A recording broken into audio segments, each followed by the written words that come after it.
वंदे महापुरुष ते चरणारविंदम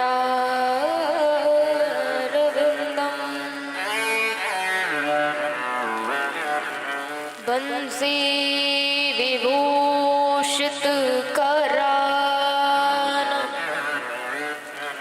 नभनी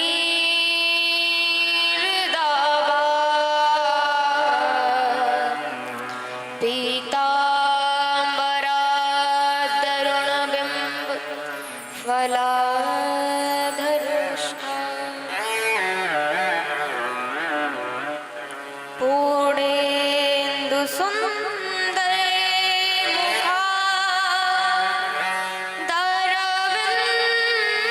मुखारविंद नेत्रा कृष्णात् परं किमपि तत्त्वम् अहं न जाने। श्री सीतानाथ समारंभा श्रीरामानन्दार्य मध्यमा अस्मदाचार्य पर्यन्ता वन्दे श्री गुरु परम्परा। गौरांगं रसमयं नित्यं रसाचार्यरतो सुखं श्रीराम हर्षण देवाख्यं सद्गुरुं प्रणमाम्यहम्। जय जय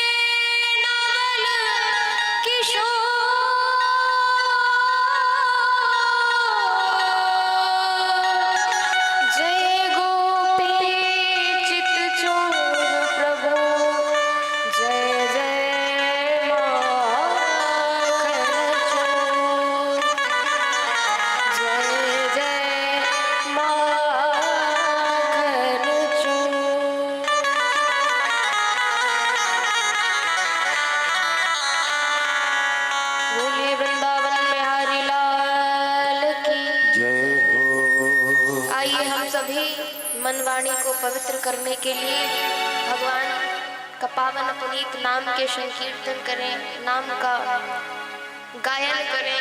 तालियों की सभी सेवा करते हुए, वाणी की सहायता सभी लोग प्रदान करते हुए आइए भगवान का कीर्तन करें। राधे कृष्णा राधे कृष्णा कृष्ण राधे राधे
पीताम्बरधारी श्री कृष्ण कन्हैया लाल के चरणों में दंडवत प्रणाम करते हुए, अम्बा परम्बा श्री राधे रानी के चरणों में प्रणाम करते हुए, कथा के रस रसिक श्रोता आंजनेय नंदन श्री हनुमंत लाल जी के चरणों में बार बार वंदन प्रणाम करते हुए, भूत भवन भोलेनाथ मैया भवानी के चरणों में बार बार वंदन प्रणाम करते हुए, श्री सद्गुरुदेव भगवान के चरणों में प्रणाम करते हुए, आप सभी के विप्र मंडली, संत मंडली, भाई बंधु, करुणामयी, ममतामयी, माताएं बहनें, आप सभी के हृदय में मेरे सर्वेश्वर विशेश्वर भगवान को मैं दंड प्रणाम करती हूँ। सिया राम मैं सब जग जानी, करहूँ प्रणाम जोरी जुग पानी, करहूँ प्रणाम जोरी जुग पानी। भगवान की, बालकृष्ण कन्हैया लाल की वांग्मय प्रति स्वरूपा श्रीमद् भागवत जी, आज हम तृतीय दिवस की वेला में आप सभी उपस्थित हुए हैं। कल की कथा में आप सभी ने सुना भागवत के मंगलाचरण के बारे में, भागवत की रचना कैसे हुई और किसे सुनाई गई। नारद जी के पूर्व चरित्र आप लोगों ने सभी ने श्रवण किया। उत्तरा के गर्भ की रक्षा भगवान श्री कृष्ण ने की। माँ कुंती ने किस प्रकार से स्तुति की, भीष्म पितामह जी ने किस प्रकार से स्तुति की, आप सभी ने बड़े ही एकाग्र चित्र होकर कथा का श्रवण किया। आइए आज हम कथा को आगे का क्रम लेते हुए बोलिए वृंदावन बिहारी लाल की जय हो। महाराज सौनक जी ने पूछा कि आप गुरुदेव यह बताइए कि परीक्षित का क्या हुआ। तब सुखदेव जी महाराज कहते हैं, हाँ, कथा तो द्वारिकापुरी तक चली गई, तो अब परीक्षित जी का चरित्र बताते हैं। कहते हैं सुखदेव जी महाराज कि परीक्षित सुनो आगे क्या हुआ। उत्तरा के गर्भ में भगवान ने रक्षा किया और अवसर आने के बाद उनका प्राकट्य हुआ, उनका जन्म हुआ।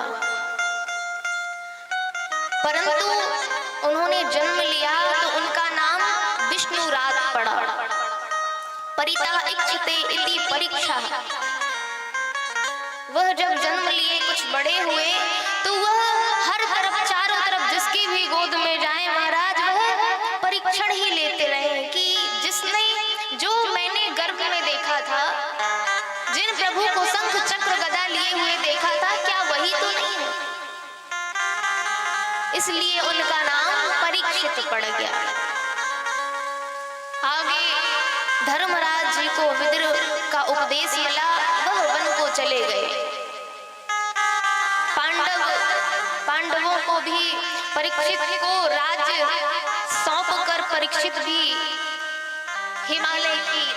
हिमालय के पर्वतों में चले गए, स्वर्गारोहण हुआ, भगवत धाम को गए। आगे परीक्षित एक दिन विचार करते हैं कि ये जो राज्य भार है, चलकर प्रजा के साथ मंत्रियों के साथ देखा जाए कि राज्य में क्या चल रहा है। और परीक्षित जी स्वरूप बदलकर नगर की ओर चल पड़े। जहां जहां भी उन्होंने देखा तो अपने पूर्वजों की यश कीर्ति ही सुनी, परंतु उन्होंने एक विचित्र बात देखी, अटपटा सा दृश्य देखा। क्या दृश्य देखा कि एक गाय बछड़े आंसू बहाते हुए रोते जा रहे थे और एक निर्दयी दुष्ट पीछे पीछे डंडा लेकर उनके पीछे पीछे चल रहा था। जब गाय और बछड़े का संवाद सुना परीक्षित जी महाराज ने, तो परीक्षित जी ने सुना कि गाय कहती है, बछड़ा कहता है, माँ तुम इसलिए रो रही हो ना क्योंकि भगवान हम दोनों को छोड़कर चले गए, अथवा इसलिए रो रही हो कि मेरे 4 पैर थे और 3 खंडित हो गए और एक सत्य के वजह से सिर्फ एक पैर बचा हुआ है, इसलिए रो रही हूं ना।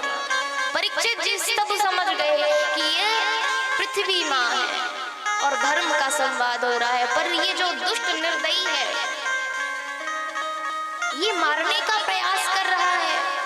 लाल पीले हो गए महाराज और कहा कि हे निर्दयी, हे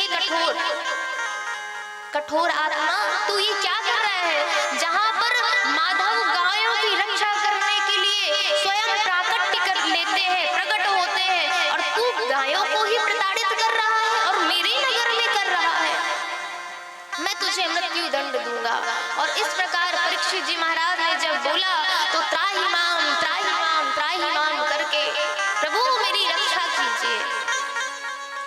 परिचय पूछा कि तू भैया है कौन और ऐसा क्यों कर रहा है? तब उस निर्दयी मानव ने कहा कि प्रभु परीक्षित जी मैं कलयुग। परीक्षित जी ने कहा तू मेरे राज्य में ही क्यों निवास कर रहा है? मेरे ही लोगों को क्यों परेशान कर रहा है? मेरे ही लोगों को क्यों प्रताड़ित कर रहा है? कली ने कहा कि प्रभु आपका साम्राज्य कहाँ नहीं है, आप कहाँ नहीं है, जहां भी जाऊंगा वहां तो आपका साम्राज्य है, मैं कहाँ जाऊंगा? मैं मानता हूँ कि मुझ में लाखों बुराइयां हैं, परंतु अयम युग धर्मोऽसि, ये तो युग का धर्म है, परंतु मुझ में एक अच्छाई भी है। बोले क्या अच्छाई है तुझमें? तो कहते हैं यत् फलम्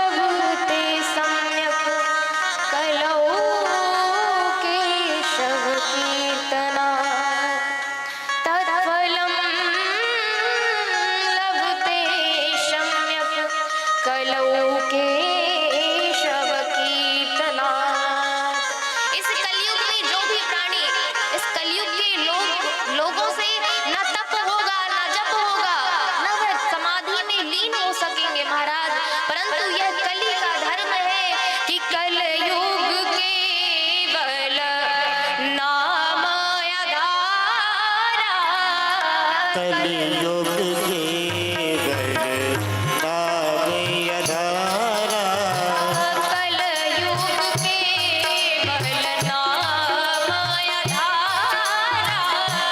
कलयुग के बलनाम अधारा।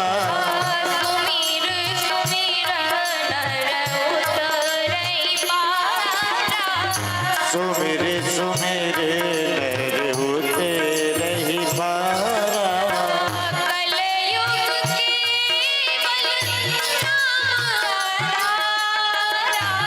कलयुग के बलनाम अधारा।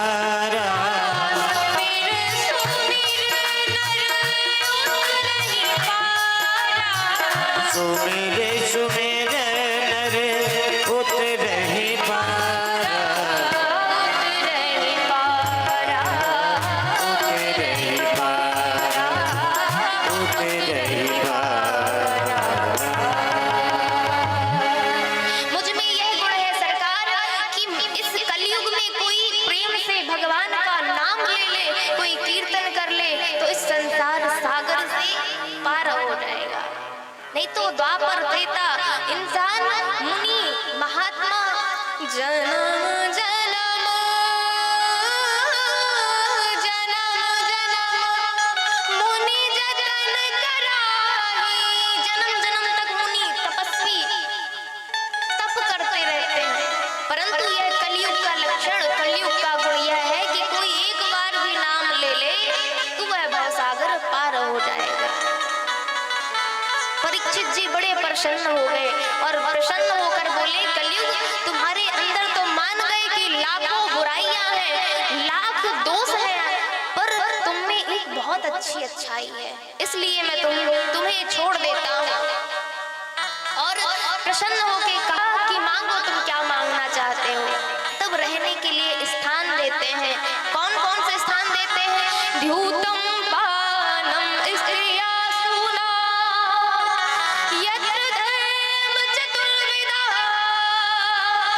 पुनश्च याचमानाय जात रूप मदात प्रभु। जात रूप मदात प्रभु। जहाँ जुआ खेला जा रहा हो वहाँ तुम जाकर निवास करो। दूसरा स्थान देते हैं, जहाँ मदिरा का पान हो रहा हो, मदिरा पान की जा रही हो, तुम जाकर वहाँ वास करो। जहाँ लंपट पुरुष रहते हो तुम जाकर वहाँ वास करो। चौथा स्थान, जहाँ पर जीवों की हिंसा हो रही हो, कली, तुम वहाँ जाकर निवास करो। कलयुग ने कहा, प्रभु मेरे अंदर लाख बुराइयां हैं पर एक अच्छाइयां है, एक अच्छाई है, तो आप कोई एक तो अच्छा स्थान दे दो मुझे। तब कहा, पुनश्च याचमानाय जात रूप मदात प्रभु। जात रूप मदात प्रभु। और पांचवा स्थान स्वर्ण में दे दिया। कलयुग बड़ा मुस्कुराने लगा कि मुकुट तो आप पहनोगे पर विराजमान तो मैं रहूंगा स्वर्ण के मुकुट पर। कलयुग प्रसन्न होकर चल पड़ा। परीक्षित जी वापस आए। एक दिन उनके मन में विचार आया कि मेरे पूर्वजों ने धरोहर स्वरूप कुछ ना कुछ तो रखा होगा, देखूं आज तिजोरी में क्या रखा है। और जब उन्होंने खजाना खोला तब उन्होंने देखा अनेक अनेक प्रकार के आभूषण रखे हुए हैं और चमचमाता चमकता हुआ बड़ा ही दिव्य मुकुट रखा हुआ है। और वह मुकुट भीम ने जरासंध का वध करके छीन के लाया हुआ था वह मुकुट। जरासंध के पुत्र ने कहा कि भैया यह मुकुट तो मेरे पिताजी की धरोहर है, इसे आप दे दो।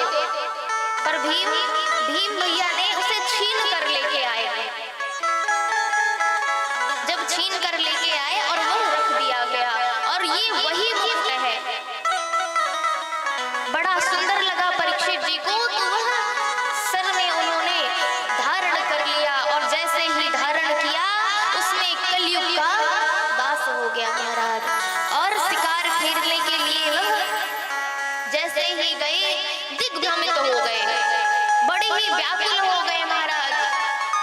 और उन्हें प्यास लगी तो समीक ऋषि के आश्रम को देखा, और समीक ऋषि के आश्रम को देखा, उन्होंने आवाज दी, परंतु समीक ऋषि तो आश्रम में वह तपस्या कर रहे थे, भगवान के नाम में लीन थे। जैसे ही परीक्षित जी महाराज पहुंचे तो परीक्षित जी को कली तो सवार ही था। उन्होंने विचार किया कि लगता है इसने सोच रखा है कि राजा का आतिथ्य सत्कार ना करना पड़े, इसलिए यह नाटक कर रहा है, ये पाखंड कर रहा है। तो वहां तक्षक जाति का मरा हुआ सर्प पड़ा हुआ था, तो वह अपने तीर के फर से उनके गले में उन्होंने पहना दिया और वहां से चले गए। और यह बात बालकों द्वारा पता चली समीक ऋषि के पुत्र को। तब समीक ऋषि नदी के किनारे खेल रहे थे। जैसे ही सुना महाराज कि पिताजी के साथ इतना बड़ा अपमान हुआ है, वह भी परीक्षित जी ने किया है, उन्होंने क्रोध में आकर श्राप दे दिया। इति लंघित मर्यादम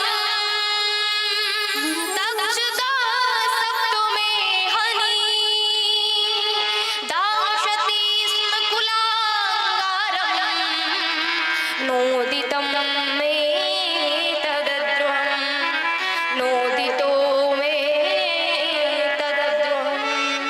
ए कुलंगार, तुम्हारे पूर्वजों ने हमारी सदैव सेवा करी है, सदैव हमारा मान सम्मान किया, पर हे कुलंगार, तूने हमारा अपमान किया है, तूने मेरे पिताजी का, संत का अपमान किया है। मैं जा तुझे श्राप देता हूँ कि तुझे आज से 7वें दिन तक्षक नांग डस लेगा और सर्प दंश की वजह से तेरी मृत्यु हो जाएगी। ऐसा श्राप दिया और रोते रोते पिताजी के समीक ऋषि के पास आ गए। और जब ही रोना सुना समीक ऋषि ने तो उनकी समाधि खुल गई। सभी बालकों ने बताया कि परीक्षित जी को आपके पुत्र ने श्राप दे दिया। बड़े ही दुखित हो गए समीक ऋषि कि समीक ऋषि कहते हैं कि पुत्र तुमने ये क्या कर दिया, जिसकी रक्षा करने के लिए स्वयं भगवान आए, तुमने उसी को श्राप दे दिया। प्रभु से प्रार्थना करने लगे कि भगवान मेरे पुत्र की रक्षा करिएगा। जो हुआ सो हुआ और 2-4 सेवकों को भेजकर परीक्षित जी को समाचार दिया गया कि परीक्षित जी आपको श्राप लग चुका है, आज से 7वें दिन आपको तक्षक नांग डसेगा और आपकी मृत्यु हो जाएगी। परीक्षित जी को इतना पश्चाताप हुआ, इतना पश्चाताप हुआ, सब कुछ राज्यभार सौंप कर, अपने पुत्र जन्मेजय को सौंप कर वह गंगा तट पर चले गए। उसे सुखताल भी, गंगा सुखताल भी कहा जाता है। बड़े बड़े देव, संत, मुनींद्र, अमलात्मा, विमलात्मा परीक्षित जी के श्राप को सुनकर गंगा तट पर आ गए। तब परीक्षित जी अपने आप पश्चाताप करते हुए कहते हैं कि मैंने तो संतों का अपमान किया, आप लोगों ने मेरे ऊपर इतना अनुग्रह किया कि मेरी जैसे पापी के पास आप सभी संत महाराज पधारे हैं, आप लोगों ने मुझ पर कितना अनुग्रह किया है। प्रभु, हे संत महाराज, आप यह बताइए कि म्रियमाणस किम कर्तव्य, मरणासन्न व्यक्ति को क्या करना चाहिए। तब ही सुखदेव महाराज, अवधूत सुखदेव जी महाराज का आगमन हुआ।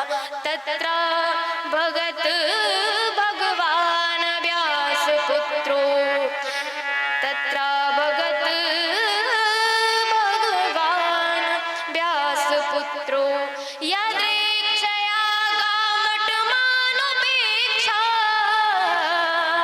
अलक्ष्य लिंगो निज लाभ तुष्टो व्रतैष बालैर्वधूत वेसा व्रतैष बालैरवधूत वेसा वधूत वेशा। अचानक ऋषियों के बीच साक्षात भगवान के स्वरूप में श्री परीक्षित जी महाराज के समक्ष श्री शुकाचार्य जी महाराज पधार गए। इस बार इस ब्राह्मण ने जो वज्र रूपी श्राप दिया है अपनी वाणी से, भगवान परीक्षित का रक्षार्थ हेतु भगवान छोटे से परीक्षित नन्हे थे, तब भगवान अंगुष्ठ मात्र स्वरूप लेकर उनकी रक्षा की। अब परीक्षित को श्राप लगा तो सुखदेव महामुनि के रूप में भगवान कथा लेकर, क्यों वाणी से श्राप लगा है तो श्राप को बाधित करने के लिए, भयमुक्त करने के लिए अमृत रूपी कथा को लेकर आए हैं।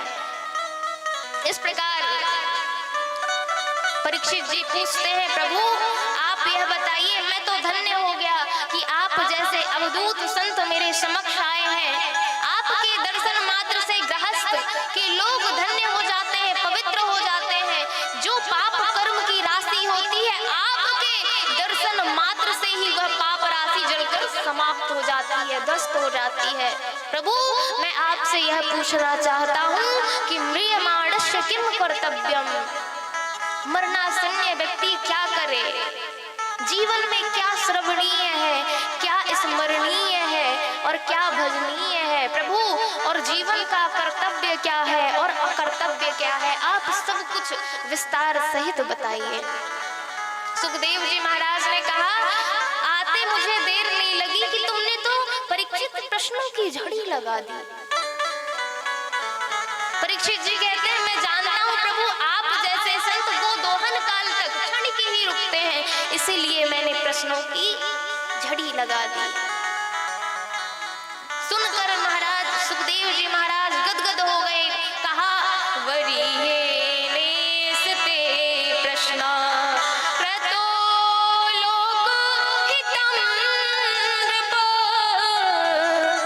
क्रतो लोक हितम नृप।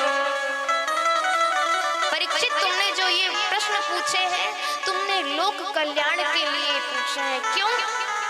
क्योंकि ये जो मृत्यु लोक है, इस मृत्यु लोक में हम आप सबको एक दिन मृत्यु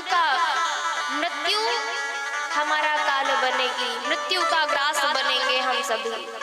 तो केवल परीक्षित जी महाराज अपने लिए ये प्रश्न नहीं पूछ रहे हैं, लोक हितार्थ, जन हितार्थ, समाज के हितार्थ, सबके हित के लिए, जन कल्याण के लिए पूछ रहे हैं। चतुर्युगी में जब चारों युग व्यतीत होते हैं, युगों में साल में महीने आते हैं, महीने में 7 दिन, और उन्हीं 7 दिनों में हमारी आपकी मृत्यु होनी है। उन्हीं 7 दिनों में हम आप मृत्यु का ग्रास बनेंगे। तो परीक्षित जी कहते हैं, परीक्षित जी से सुखदेव जी कहते हैं, परीक्षित तुमने बहुत ही अच्छा प्रश्न किया हमसे। आज के जो अभागे लोग हैं, वह केवल और केवल संसार में उन्हें अपने लिए सोचने का समय ही नहीं मिलता। वह तो दूसरों के बारे में सोच कर अपना जो सारा समय है वह दूसरों के विचार में ही व्यर्थ कर देते हैं। मैं धन कमा रहा हूँ, मेरा व्यापार कैसे चलेगा, व्यापार नहीं चलेगा तो मेरे बच्चे कैसे खाएंगे पिएंगे, आगे इनका जीवन कैसे निर्वाह होगा, ये सारी बात सोचते सोचते उनका जीवन का अंत हो जाता है। अंतिम में पश्चाताप यही होता है कि जो करना था सब है बाकी, जो किया नहीं था करना, जो किया नहीं था करना। अंत में पछताते हैं, पश्चाताप होता है कि जो मुझे संसार में आके करना चाहिए था वो मैंने सारे जीवन नहीं किया। मुझे भगवान का भजन करना चाहिए था, क्योंकि जीवन का परम लक्ष्य तत्व को जानना है, भगवान को जानना है, परंतु मैंने ये सारा जीवन इस संसार के लिए बिता दिया। मैंने कभी अपने बारे में कि मैं कौन हूँ, कहाँ से आया हूँ, ये मैंने कभी नहीं सोचा। सुखदेव जी कहते हैं, वह अभागे जीव क्या करते हैं, निद्रया हीयते नत्तम व्यवायेन चबावया, दिवाचार ते हया राजन कुटुंब भरणे नवा, कुटुंब भरणे नवा। करते क्या है? निद्रया ही तेणत्तम व्यवायेन च वावया। रात गवाई सोए के दिवस गवायो खाए। यही बात शुक्राचार्य जी कहते हैं कि रात्रि हुई तो रात्रि में भोग विलासिता में सोने में गवा देते हैं, सोने में खाने में गवा देते हैं। दिवस आया तो जब दिवस आया, दिन हुआ तो सोचते हैं अपने बच्चों का पालन पोषण कैसे करें, तो पैसा कमाने में, खाने पीने में यह समय भी गवा देते हैं। परीक्षित जी से कहते हैं शुक्राचार्य जी महाराज कि परीक्षित, ये जो मृत्यु लोक है, मृत्यु से जिसे भय से मुक्ति पाना हो वह 3 कार्य करे। परीक्षित जी ने पूछा कौन से कार्य करे, तो कहते हैं तस्मात् भारत सर्वात्मा। हे भारत, परीक्षित जी को भारत संबोधन करते हैं कि तस्मात् भारत सर्वात्मा भगवान ईश्वरो हरि श्रोतव्य कीर्तितव्यश्च स्मर्तव्यश्च था वयम्। 3 कार्य करने चाहिए जिसे भय मुक्ति, मृत्यु से भय है जिसे वह मुक्त हो जाए। कौन कौन से काम?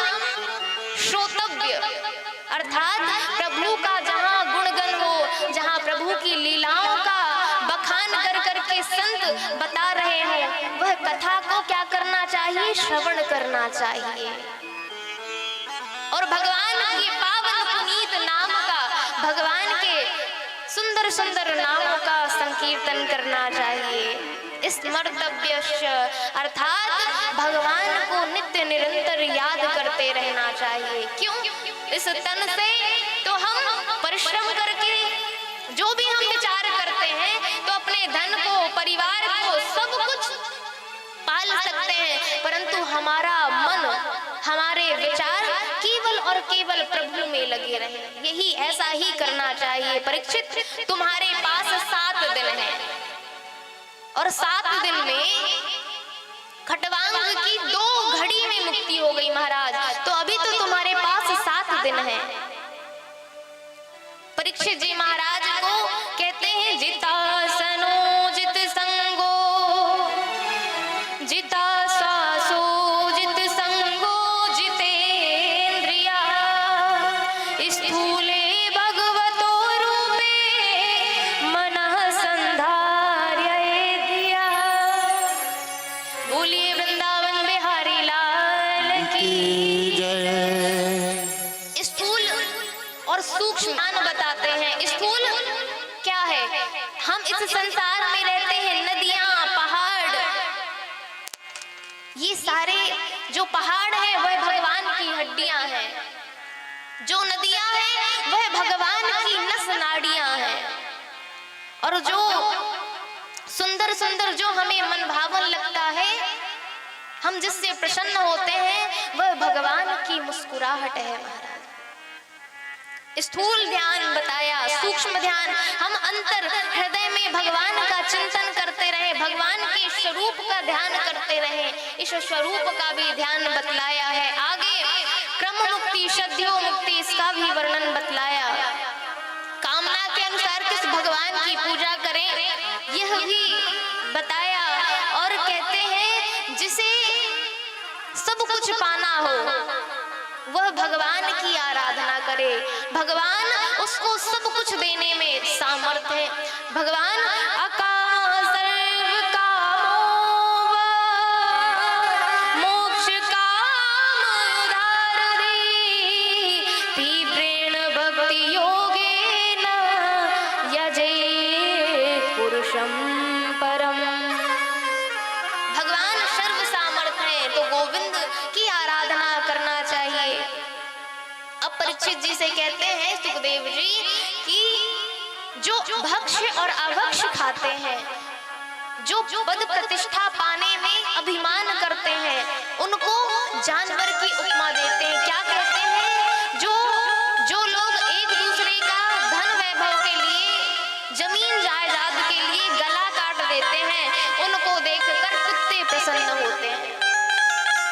और जो लोग भक्ष अभक्ष खा लेते हैं सब कुछ, उनको देखकर शूकर प्रसन्न होते हैं। जो पद प्रतिष्ठा को पाकर अभिमान के कारण सीना तान कर चलते हैं, उनको देखकर ऊंट प्रसन्न होते हैं।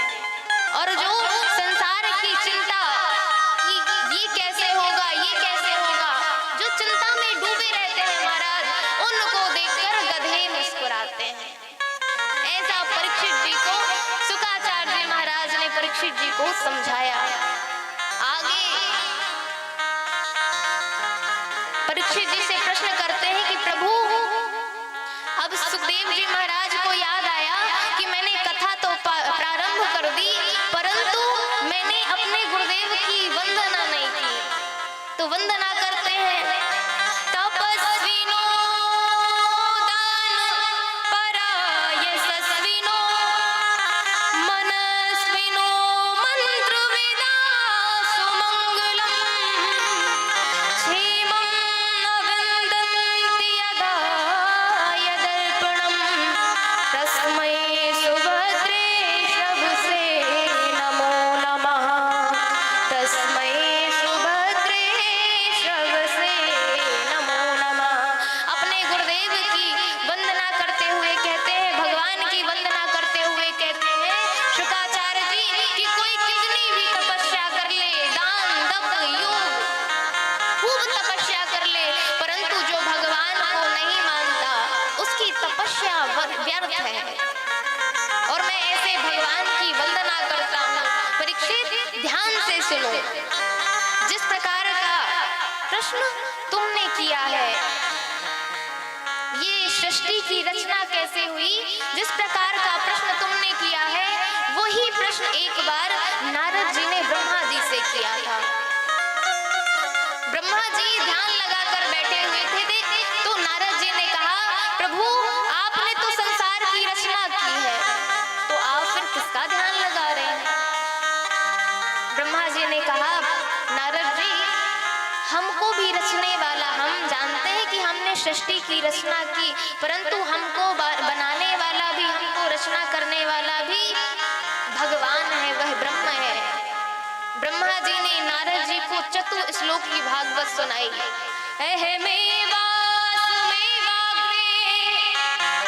नान्यद यत् सत सत्परं पश्चादं यदेतच्च योऽवशिष्येत् सोऽस्म्यहम् हृदीर्थं यत् प्रतीत न प्रतीयेत चात्मनि तद्विद्यादात्मनो मायां यथो भासा यथा तमः यथा महान्ति भूतानि भूसेषु च वचेषु प्रविष्टान्य प्रविष्टानि तथा तेषु न तेष्वहम्। अंतिम श्लोक में कहते हैं, एतावदेत जिज्ञास्यं तत्त्व जिज्ञासा सुनात्मनः अन्वयव्यतिरेकाभ्यां यत् स्यात् सर्वत्र सर्वदा। पहले श्लोक में ब्रह्मा जी ने नारद जी को तत्व का वर्णन सुनाया है, दूसरे श्लोक में माया का वर्णन बताया है, और तीसरे श्लोक में जगत का वर्णन किया है, और चौथे श्लोक में जिज्ञासु का वर्णन किया महाराज। कि जो संसार में जितना भी है, संसार जहाँ से जहाँ तक हमारी नजर जाती है, वह सब एक माया है। सृष्टि का विस्तार तृतीय स्कंध में सृष्टि विस्तार बताया। सृष्टि विस्तार विदुर जी के चरित्र से शुभारंभ किया। ये विदुर जी कौन है? विदुर जी भगवान के भगत हैं। यह कौरवों के वंश में धर्मराज के रूप में विराजमान है। एक बार की बात है कि राजा धृतराष्ट्र के पास विदुर जी आए। विदुर जी ने कहा कि महाराज, आपको पता है कि आपका बेटा कली के रूप में आपके यहाँ निवास कर रहा है। साक्षात कलयुग ही मूर्तिमान आपके यहाँ आकर विराजमान है। एक बात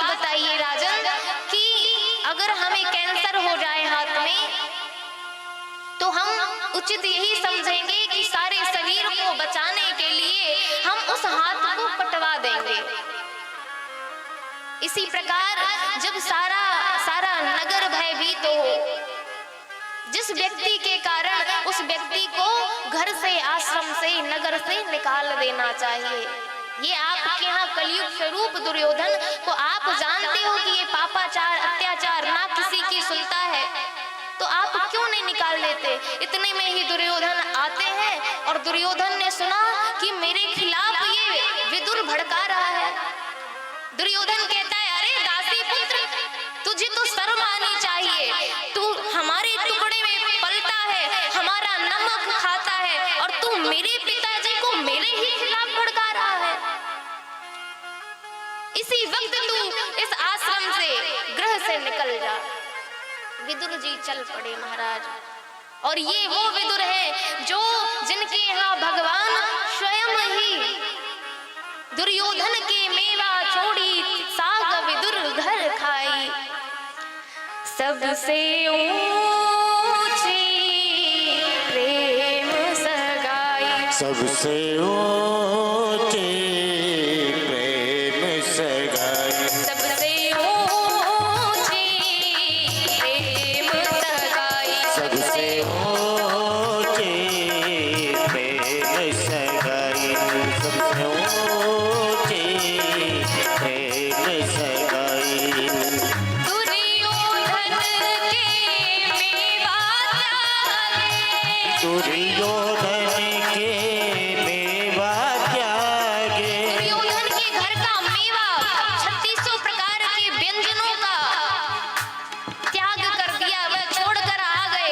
परंतु दुर्योधन के मेवा त्यागे, दुर्योधन के मेवा त्यागे, साग विदुर घर खाई।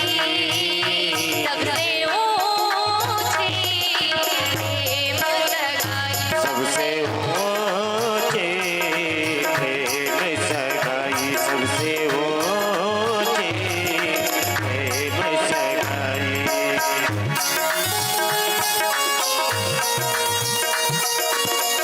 सभी लोग तालियों की मीठी मीठी सेवा करते हुए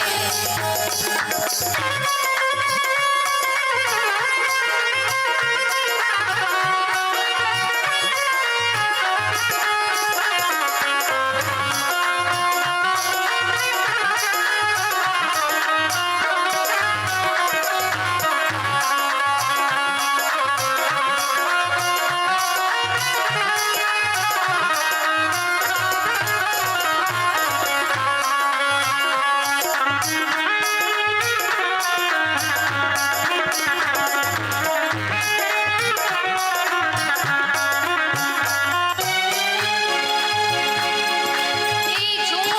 फल सबरी के खाए, झूठे फल सबरी के खाए, झूठे फल सबरी के खाए, झूठे फल सबरी के खाए, बहुविध स्वाद बताई।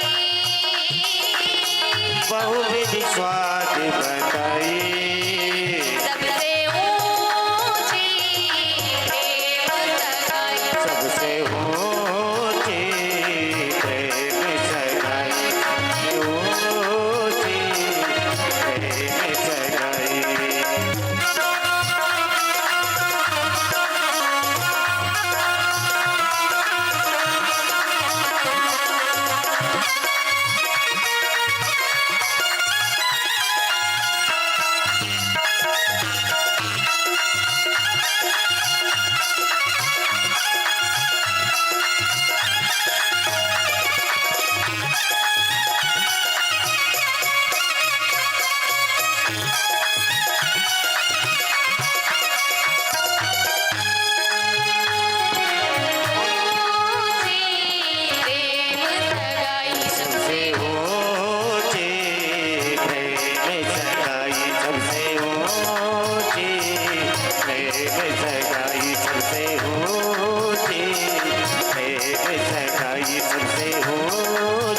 जय हो।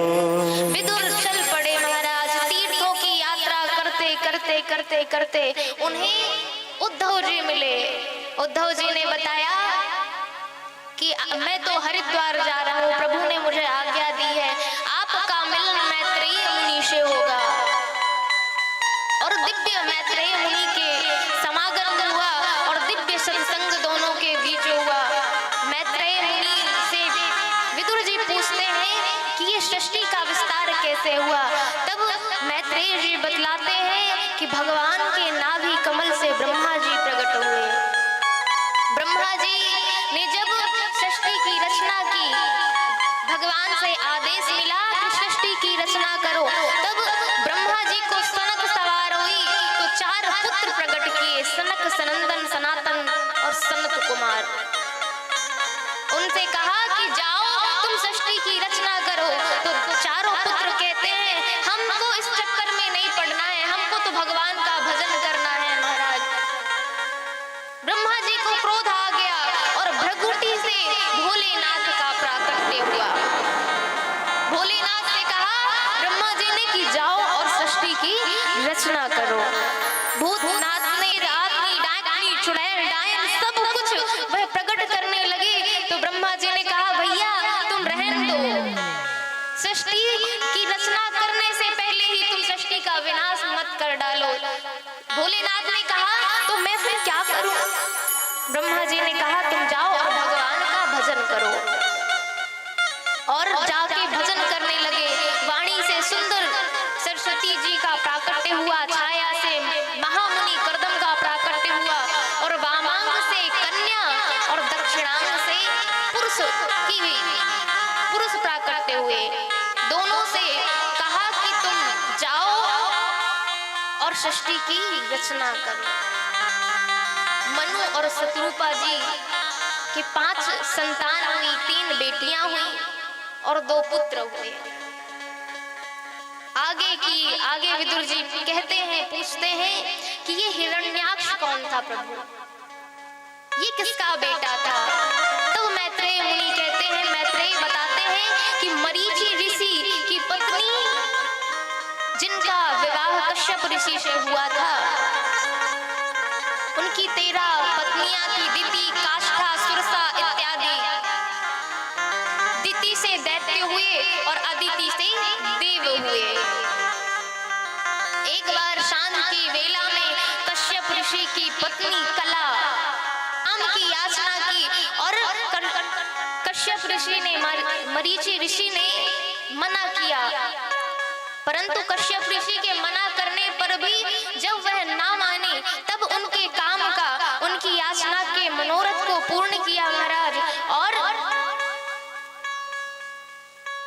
जो कि मना किया था फिर भी उनका मनोरथ सिद्ध किया। 3-4 कार्य नहीं करने चाहिए संध्या वेला जब हो।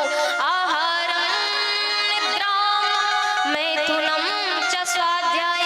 आहार जब सांझ की वेला हो, सूर्यास्त हो, तब आहार अर्थात भोजन नहीं करना चाहिए। दूसरा काम, जब सांझ हो, सूर्यास्त हो, तो तीसरा स्वाध्याय नहीं करना चाहिए।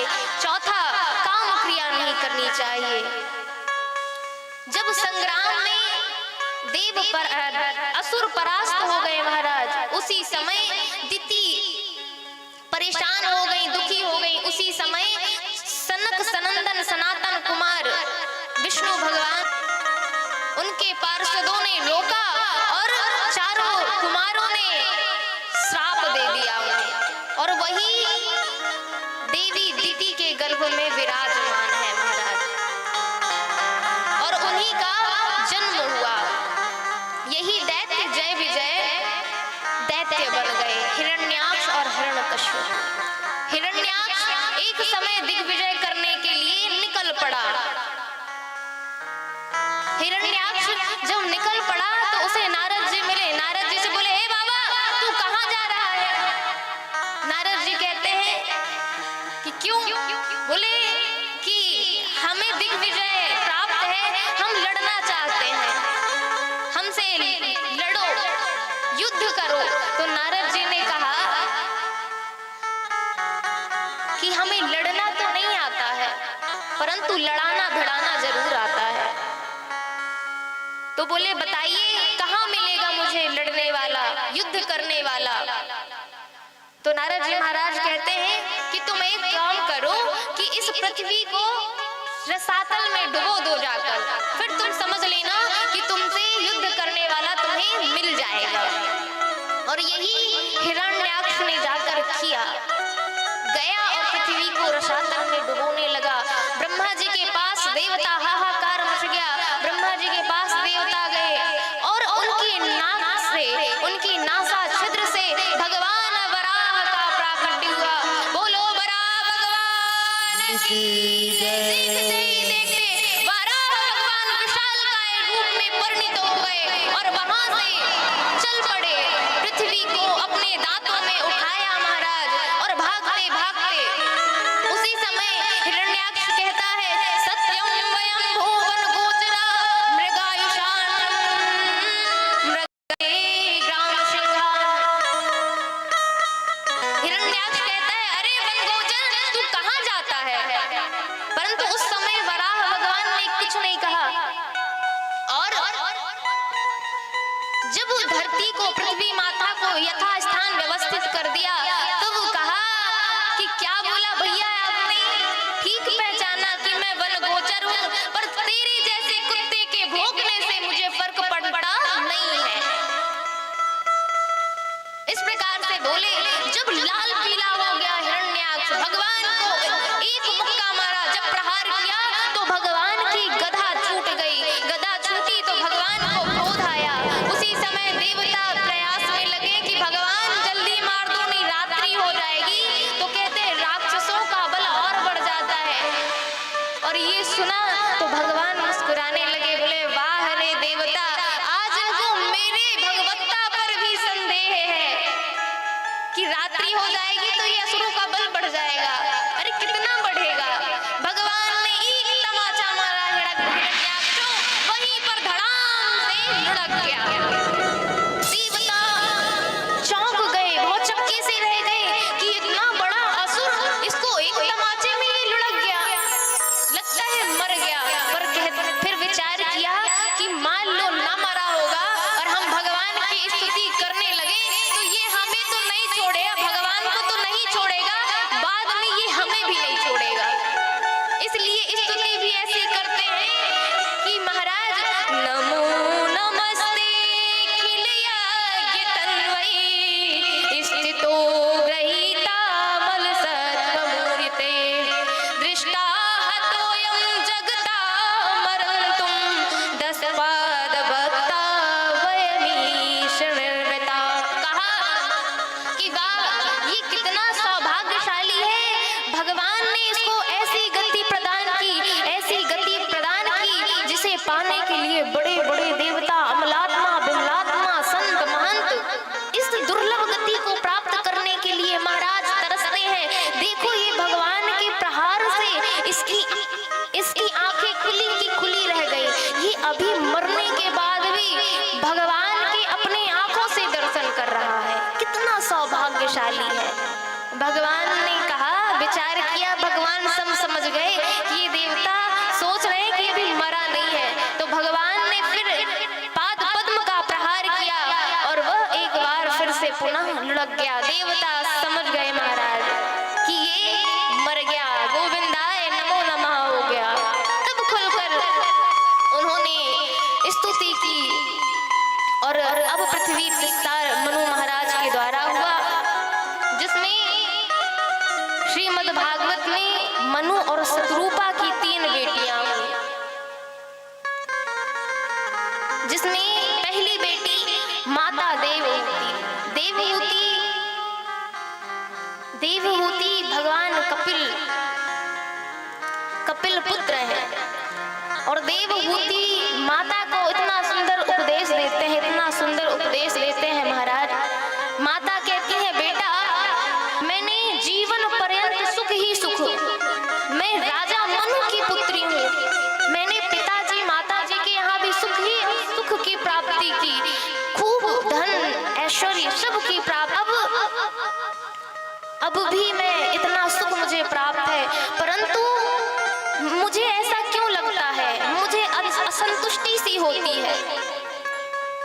भगवान कहते हैं निर्विण्णाम नितराम भूमन असद इंद्रिय तर्षणात् एन सभ्याप्यमानेन प्रपन्नान्दं तमः प्रभु। कपिल भगवान कहते हैं माता, ये जो जीवन है ना, जीवन में आप कितना भी सुख, क्योंकि ये पूर्ण रूप में ये विषय जो है वह पूर्ण नहीं है। पूर्ण तो केवल भगवान है।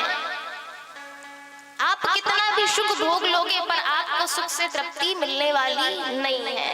देवहूति माता ने प्रश्न किए कि बेटा लाला यह बताओ कि इंद्रियों को वश में कैसे किया जाए।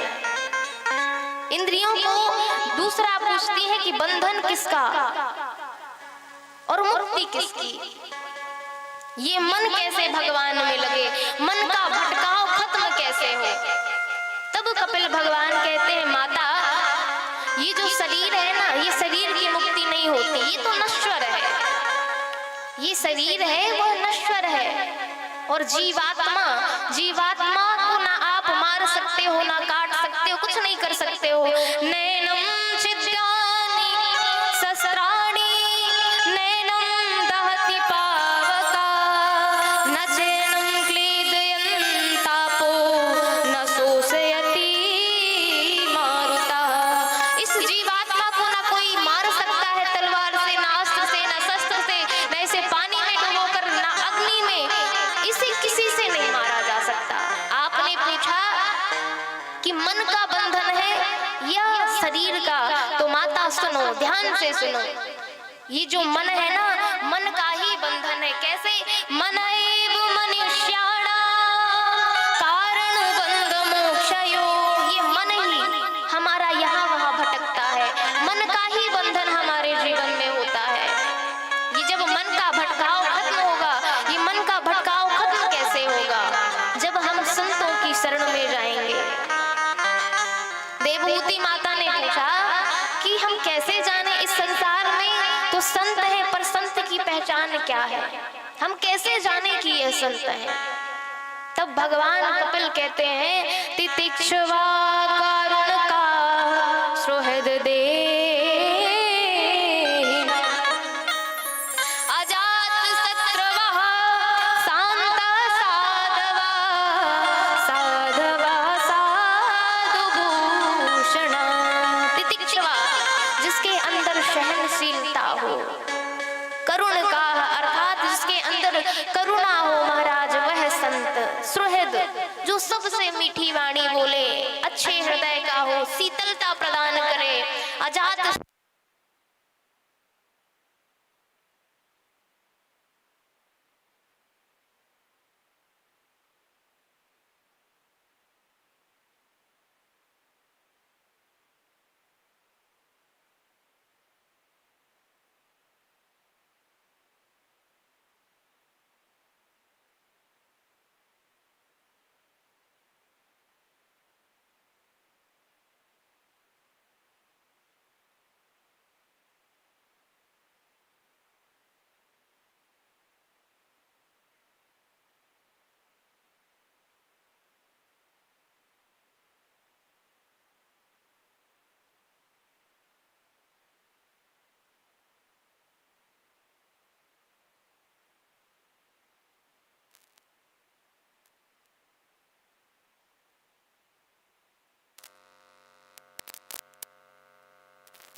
बोलिए वृंदावन बिहारी लाल की जय हो।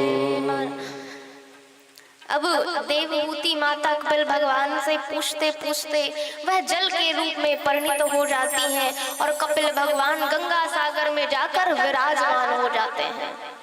आगे प्रजापति दक्ष की छोटी कन्या प्रसूति, जिनका विवाह दक्ष राज से हुआ था। तब सुखदेव जी मैत्रेय मुनि कहते हैं कि विदुर जी, ये जो कन्या है प्रसूति, इनसे पुत्री प्राप्त हुई, जिनकी कोई संतति नहीं हुई, जिनका अपमान जिनके अपमान से देवी सती भोलेनाथ का अपमान किया, जिनको सहन ना कर सकी और देवी सती अपने देह को भस्मीभूत कर लेती हैं। परीक्षित जी ने, मैत्रेय मुनि ने जब बताया तो विदुर जी महाराज ने पूछा कि मैत्रेय मुनि जी, हे महामुनि जी, आप यह बताइए कि दक्ष राज ने ऐसा क्यों किया। तब विदुर जी महाराज, मैत्रेय जी महाराज बताते हैं विदुर जी को कि एक बार की बात है, कनखल में, कनखर हरिद्वार में जब दक्ष राज ने यज्ञ कराया तो देखा विधि विचारी सब लायक, दक्ष ही कीन प्रजापति नायक। और आप सबको तो विदुर जी, आपको विदित है कि जिसको पद मिल जाता है उसको अहंकार स्वतः ही आ जाता है, और वही हुआ दक्ष के साथ। उनको भी अहंकार आ गया। नहीं को वस जग माही, प्रभुता पाई जाई मद नाही। ऐसा कोई नहीं हुआ जिसे पद प्रतिष्ठा मिल जाए महाराज और उसको अहंकार ना आए। जब यह दक्ष नायक बने तब आतिथ्य सत्कार की सभा लगी, और जब सभा लगी तो सारे लोग, जब दक्ष आए तब सभी लोग स्वागत के लिए तत्पर हो गए, खड़े हो गए, परंतु ब्रह्मा विष्णु महेश खड़े ना हुए। जब जैसे ही दक्ष की नजर गई ब्रह्मा विष्णु महेश के ऊपर, तो ब्रह्मा जी को देखा तो विचार किया कोई बात नहीं, इन्होंने संसार की रचना की, ये खड़े हुए नहीं हुए तो कोई बात नहीं। विष्णु जी को देखा तो सोचा इन्होंने, ये पालन पोषण करते हैं सबका, ये भी खड़े नहीं हुए, कोई बात नहीं। परंतु जब भोलेनाथ को देखा तब उन्होंने कहा कि इसे तो खड़े होना चाहिए था, ये तो मेरा दामाद है, मैंने अपनी मृगलोचनी कन्या को इस मरकट लोचन से ब्याह दिया, इसे तो खड़ा होना चाहिए था मेरे सम्मान में, ये क्यों नहीं हुआ। और जब अनेक प्रकार के दुर्वचन कहने लगे, नंदीश्वर को क्रोध आया और शाप दे दिया। शाप दिया दक्ष ने कि शिव तुम्हें कहीं भी यज्ञ में भाग नहीं मिलेगा। नंदीश्वर ने सुना तो बोले, जब से आया है बकर बकर बकर बकर, पद प्रतिष्ठा का इतना तुझे अभिमान है और तूने भोले बाबा को, हमारे नाथ को श्राप दे दिया, हम जा तुझे श्राप देते हैं, जो इतना बकर बकर करता है तेरा मुख बकरे का हो जाए। इस प्रकार का श्राप दे दिया महाराज। और जब यज्ञ की रचना की गई महाराज तो भोलेनाथ को नहीं बुलाया गया उस यज्ञ में। माता सती ने बार बार याचना की, प्रभु मैं भी चली जाऊं, प्रभु मैं भी चली जाऊं, परंतु भोले बाबा ने मना किया। पर जब देखा कि सती नहीं मानेंगी तब उन्होंने मुख्य गणों को संग भेज दिया माता सती के साथ। सती माता जी से मिली, बहनों से मिली, बहनें बहुत मुस्कुरा रही थी, केवल उनकी माँ ही उनसे प्रेम से मिली। सती मैया ने कहा, माता मैं यज्ञ भूमि की रचना देखने जा रही हूँ, प्रणाम करने जा रही हूँ। माता ने अनुमति दी और माँ चल पड़ी। उन्होंने देखा महाराज कि भगवान भोलेनाथ का, महादेव का यज्ञ में कहीं भी भाग नहीं है। तब माता क्रोधित होकर बोल पड़ी,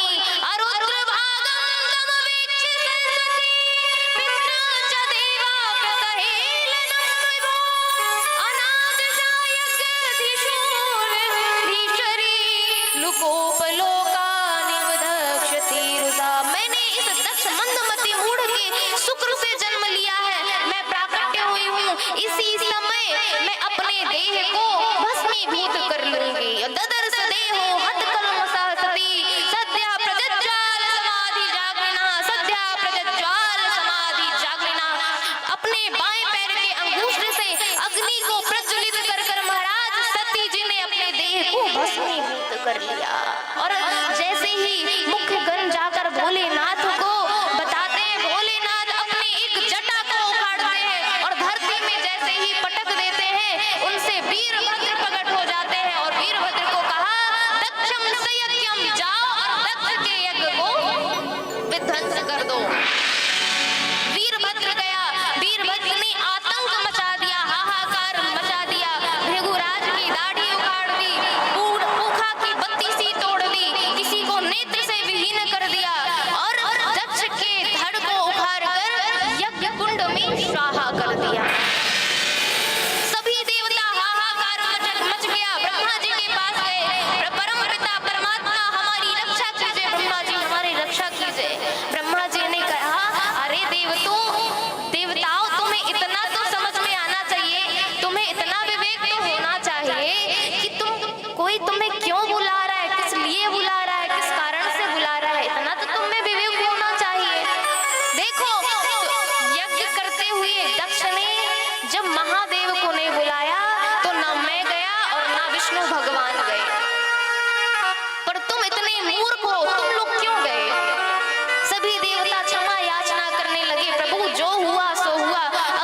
और हिमांचल राज पर्वत से भोलेनाथ का तदोपरांत विवाह हुआ। आगे मैत्रेय मुनि जी कहते हैं उनकी 3 बेटियों का चरित्र तो मैंने सुनाया, अब आगे की कथा सुनो। उत्तानपाद, उनके बड़े पुत्र का नाम था उत्तानपाद।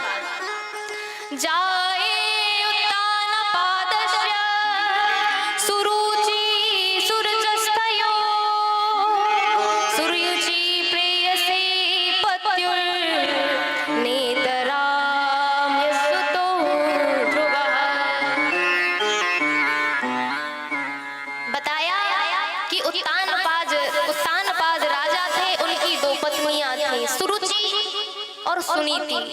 बड़ी रानी का नाम सुनीति था और ऐसा मानो कि सुरुचि की दास्ता स्वीकार कर ली हो राजा उत्तानपाद ने। इस प्रकार से जब जो सुनीति के पुत्र थे वह थे ध्रुव और जो सुरुचि के पुत्र थे वह थे उत्तम। सुरुचि रानी राजा को बड़ी ही प्रिय थी महाराज, परंतु जो सुनीति थी वह उन्हें अलग कर दिया राजा ने।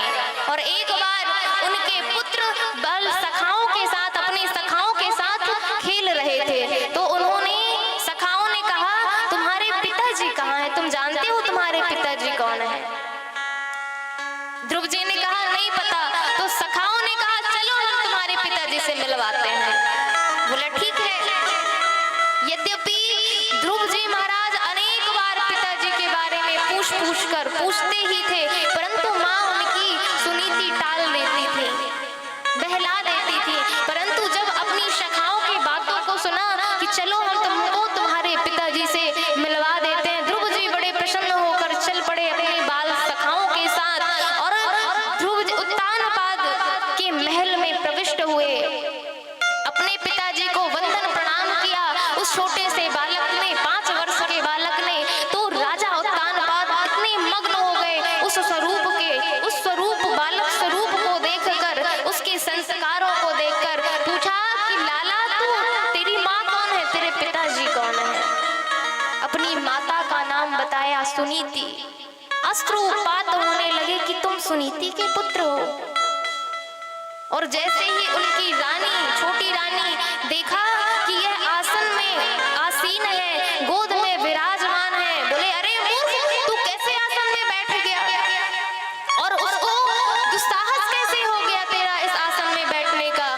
तो वह पकड़कर उतार दिया उन्होंने राजगद्दी से और कहा कि तू जा, उतर जा और आइंदा से इस आसन में बैठने का दुस्साहस मत करना। और ध्रुव जी महाराज ने कहा माँ मेरी गलती क्या थी कि आपने मुझे उतार दिया? तो बोले तेरी गलती नहीं, तू जा कर तपस्या कर। तपसाराध्य पुरुषं तस्यैवानुग्रहेण मे गर्भेतुं साधमात्मानं यदीच्छसि रपासनं।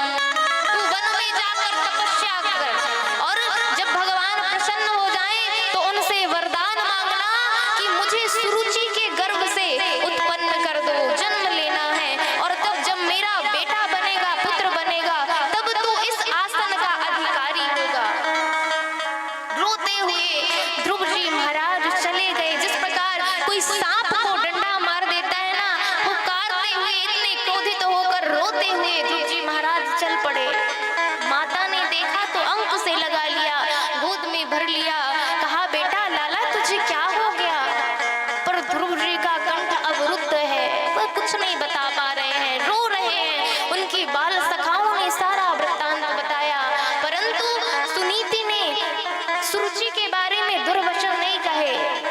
बोला बेटा लाला तेरी माँ ने तू मुझसे कितने बार पूछा कि मेरे जाऊं मैं, तो माँ ने कहा कि आप बन जाओ, वन में भगवान की तपस्या करो, भगवान वह परम पिता परमात्मा तुम्हें मिल जाएंगे। और ध्रुव जी महाराज चल पड़े। घनघोर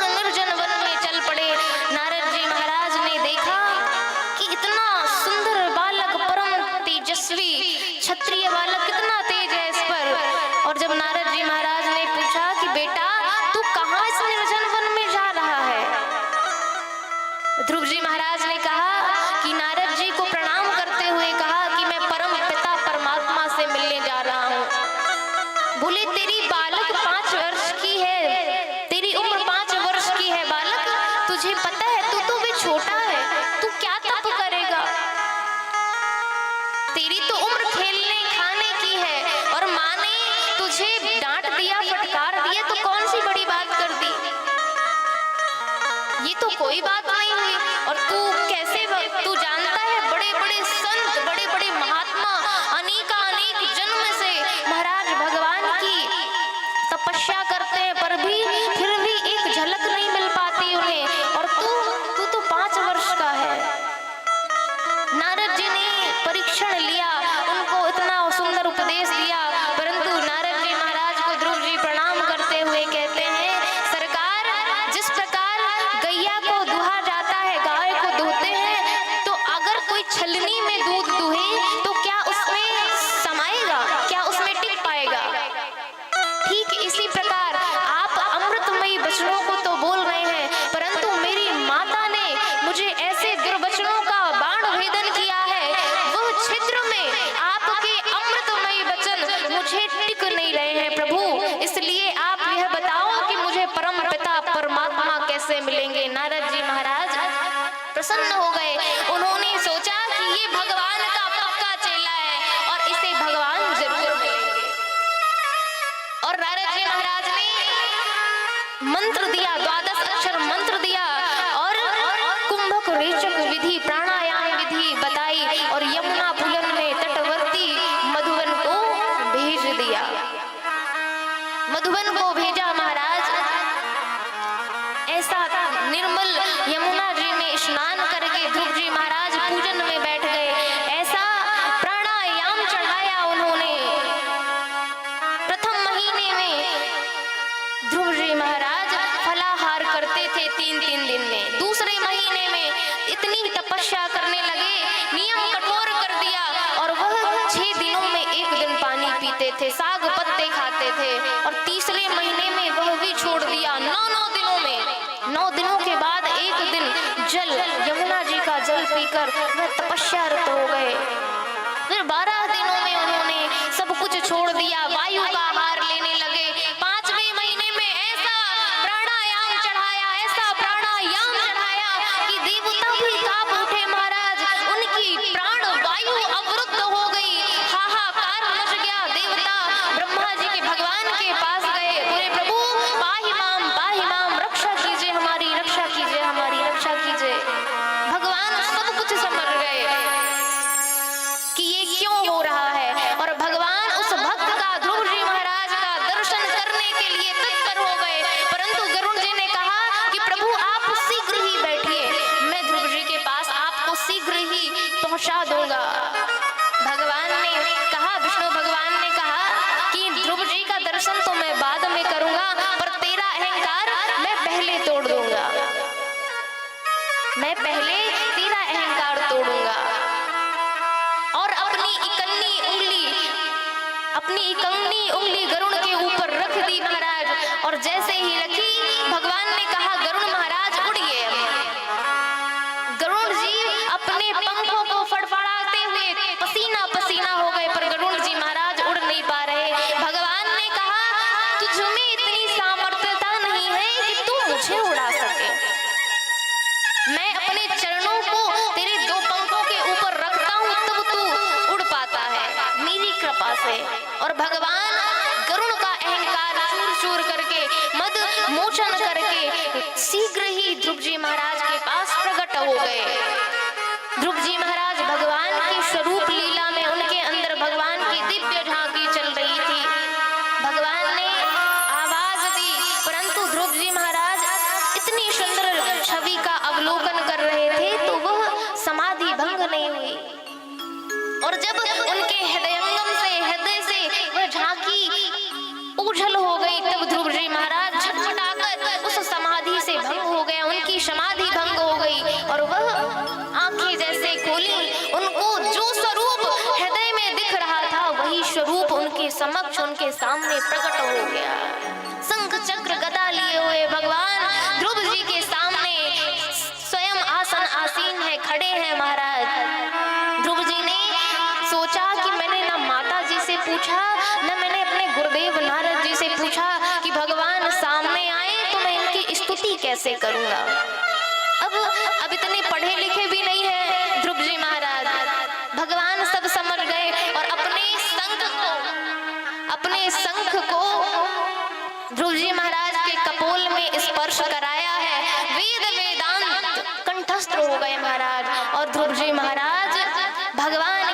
स्तुति करने लगे।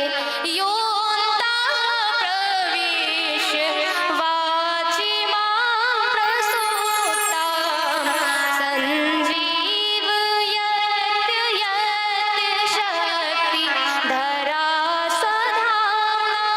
प्रभु, ये जो मेरी वाणी आई है ना, मैं स्तुति कर पा रहा हूँ, केवल ये आपकी कृपा है। आपकी कृपा से मूकं करोति वाचालं। आपकी कृपा से मैं आज आपकी स्तुति कर पा रहा हूँ। पर प्रभु, ये जो आप वाणी के ही शक्तिधर नहीं है, यद्यपि आप तो 5 इंद्रियां, कर्म इंद्रियां और 5 ज्ञान इंद्रियां, आप सबके शक्तिधर हैं प्रभु। आपसे ही यह शक्तियां प्रदान होती हैं, आप ही शक्तियों के प्रदाता हैं महाराज। ध्रुव जी से कहा भगवान ने, ध्रुव तुम वरदान मांगो।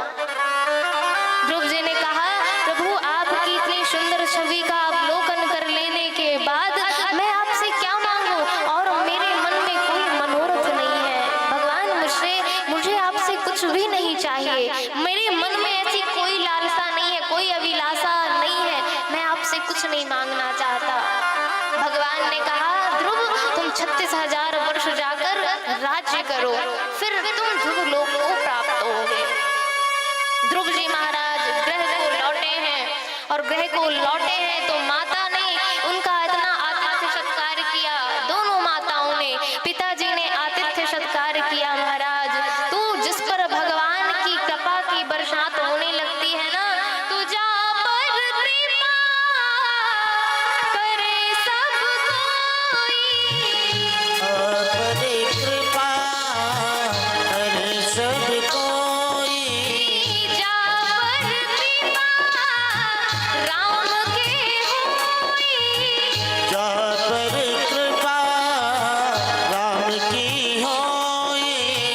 ता पर कृपा करे सब कोई। गीता पर कृपा करे सब कोई। जा पर कृपा राम के होई। जा पर कृपा राम की होई। ता पर कृपा करे सब कोई। गीता पर कृपा करे सब कोई। करे सब कोई। करे सब कोई। ध्रुव जी महाराज का विवाह हुआ। तदोपरांत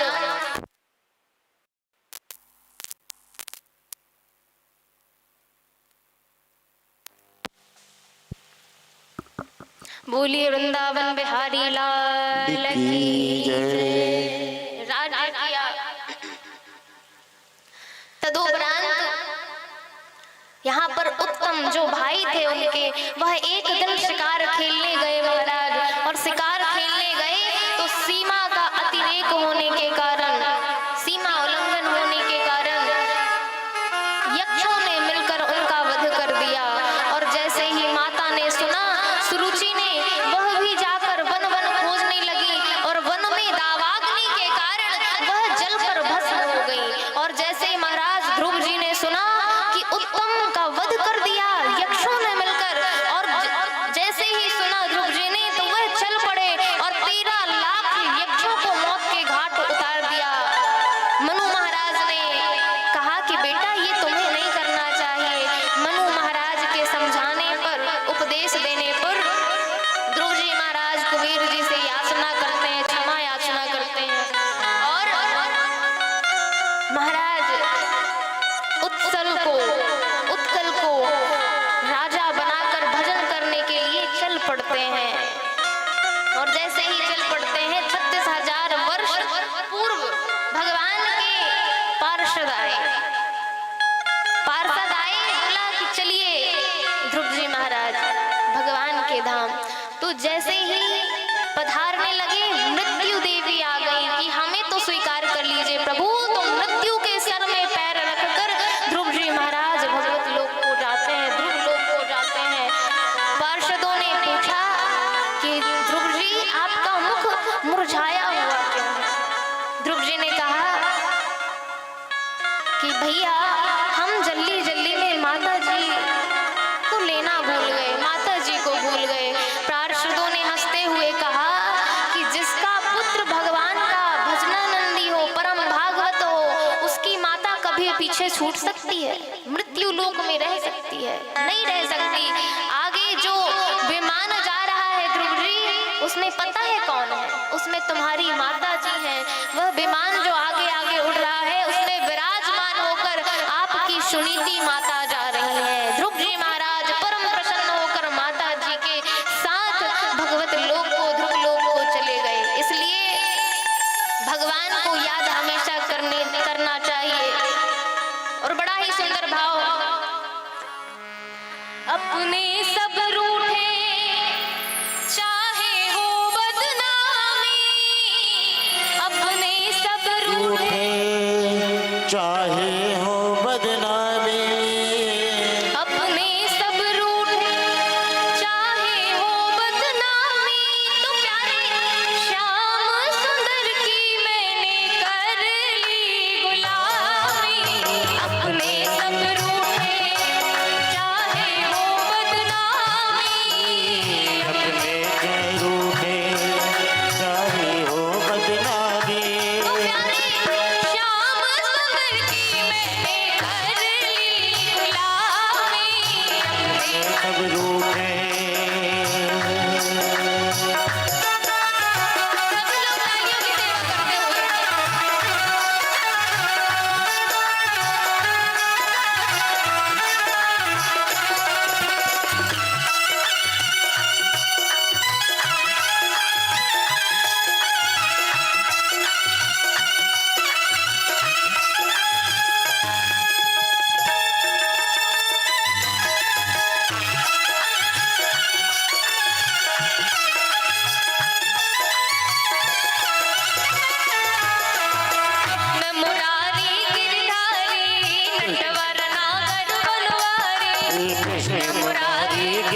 कुछ पाया मैंने तुमको पाके। जैसे कोटे को मुझ जैसे कोटे को तूने कर दिया नामी, मुझ जैसे कोटे को तूने कर दिया नामी। श्याम सुंदर की मैंने कर ली गुलामी, अपने सब रूप में चाहे हो बदनामी, अपने सब रूप में चाहे हो बदनामी।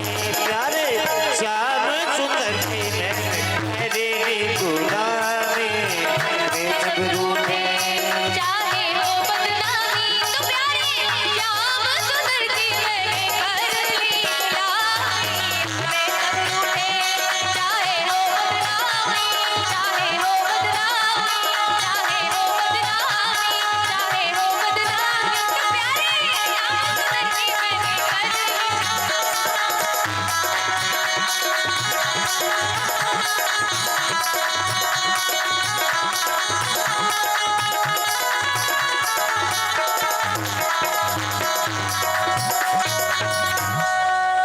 अपने सब रूठ जाएं परंतु भगवान नहीं रूठना चाहिए।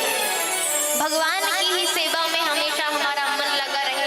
5 वर्ष की अवस्था में देवर्षि नारद जी जैसे समर्थ सद्गुरु को पाकर ध्रुव जी महाराज ध्रुव लोक को प्राप्त हो गए मैया के साथ। तो भक्ति करने के लिए, भगवान को याद करने के लिए ये संकेत देता है प्रसंग कि आप उम्र का कोई प्रभाव नहीं होना चाहिए। यह नहीं सोचना चाहिए कि अभी तो हमारा बचपन है, अभी तो खेलने कूदने के दिन है। जब बचपन से ही नाम लेंगे तभी बचपन में आएगा। इसलिए भगवान का भजन करने के लिए समय नहीं ढूंढना चाहिए और आयु को नहीं सोचना चाहिए कि मैं इतना छोटा हूँ। ये प्रसंग हमें यही संकेत देता है। आगे चलकर ध्रुव जी के वंश में महाराज अंग हुए, बड़े धर्मात्मा, बड़े प्रतापी राजा हुए। उनका पुत्र हुआ वेन। इतना पापाचारी अत्याचारी हुआ कि राजा वेन ने उसके पापाचार अत्याचार को देखा तो गुफा में प्रविष्ट हो गए। जाके वेन ने चारों तरफ सेवकों को भेजकर, दूतों को भेजकर ढूंढवाया महाराज, परंतु कहीं उनका अता पता ना चला। तब वेन को ही राजा बना दिया गया। वेन राजा बन गए, परंतु जो भी धर्म कर्म के काम थे, पूजा पाठ यज्ञ, सब कुछ उन्होंने वेन ही कर दिया। संतों ने समझाया कि वेन ऐसा मत करो, परंतु संतों को ही वेन महाराज दुर्वचन बोलने लगे और क्रोध के मारे संत महाराज ने हुंकार भरी तो वेन थे वह प्राणहीन होकर धड़ाम से पृथ्वी में गिर पड़े। पृथ्वी में गिर पड़े तो संतों ने सोचा हम तो इसे सुधारने के लिए आए थे, यह तो सुधार ही गया, अब क्या किया जाए, हम तो राजा को सुधारने के लिए आए थे। जो उसकी राख से मंथन किया गया, मंथन से निशीथ का प्रादुर्भाव हुआ महाराज। निशीथ ने बोला कि मैं क्या करूं। संतों ने कहा तुम जाकर शांत बैठ जाओ। फिर दोबारा मंथन किया तो कन्या और बालक प्रादुर्भाव हुए उसी मंथन से और उनके हाथों में शंख चक्र गदा के निशान थे। मानो संत महाराज विचार करते गदगद हो गए कि हमारी समस्या का समाधान करने के लिए साक्षात भगवान ही प्रकट होकर आए हैं और उनका नाम पृथु रख दिया। पूरे नगर के निवासी महाराज प्रार्थना करने लगे कि हे पृथु महाराज हमारी समस्या का निदान करिए। वेन के पापाचार अत्याचार नास्तिकता उनके कारण फैल गई है तो हम भूखों मर रहे हैं। धरती मैया ने अन्न को अपने अंक में भर लिया है, सारे रत्न लुप्त प्राय हो गए हैं। महाराज आप हमारे ऊपर कृपा करिए। तो पृथु महाराज ने पर्वतों को उत्तराखंड में अलग कर दिया और सुंदर सुंदर नगर समतल करके पृथ्वी को सुंदर सुंदर नगरों की व्यवस्था करी।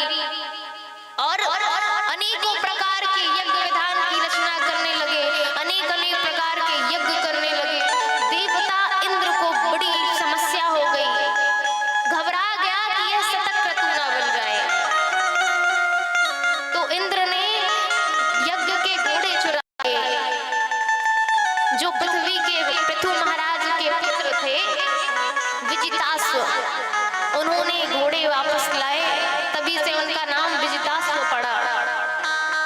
महाराज जब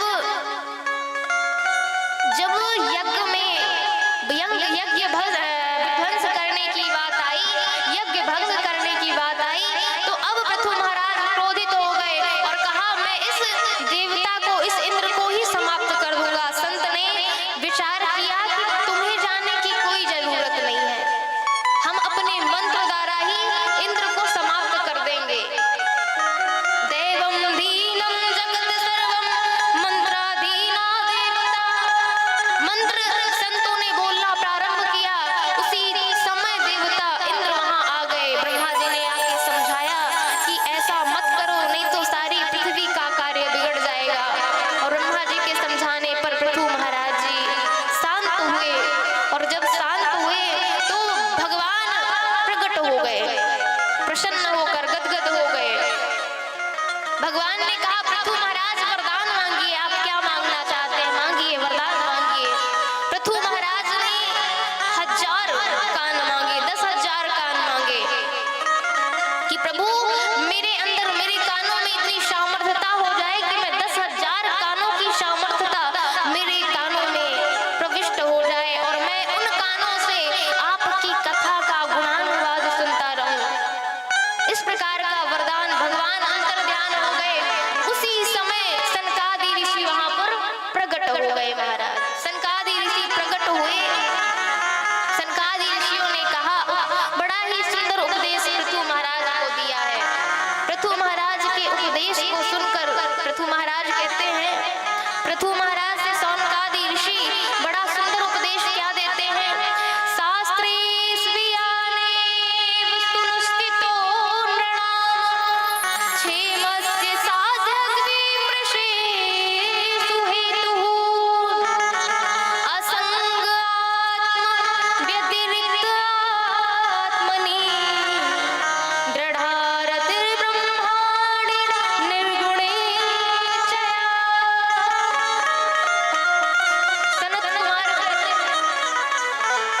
सनत कुमार पृथु जी से कहते हैं कि आप जो ये नश्वर संसार है ना, वेदों का सार यही है पृथु महाराज जी कि हम इस संसार में अनात्म वस्तु का त्याग करें, अनात्म वस्तु का त्याग करें और अपने मूल स्वरूप को जाने कि हम क्या हैं, हम कहां से आए हैं, हमारा जन्म क्यों हुआ।